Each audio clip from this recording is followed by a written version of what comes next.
Now, let me show you how you can edit widgets on your Mac. So as you can see, I'm on the desktop and I have a couple of widgets on the left panel in here. And what I can do is, of course, reorganize them. So I can grab one widget and put it to a different place and so on.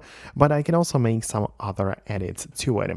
First of all, I can right click on the widget and choose a different size for it. So for example, this one from Google Calendar is currently set to the medium size, but I can make it smaller like that and it will fit to other places. So that's nice.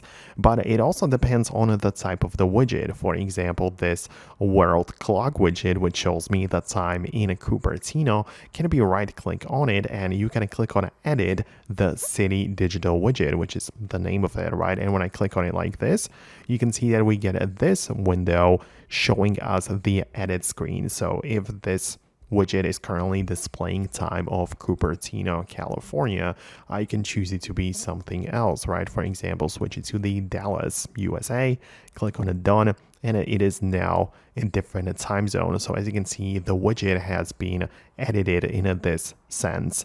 But of course, you can right click on that area and click on edit widgets, which will essentially pull up the panel from the bottom, which allows you to add more widgets and add more stuff from the available options. So that's like the way you can edit it. Of course, you, as I said, and as I showed you, you can resize, change some of the stuff which you wanted, remove or add newer ones. And that is essentially it.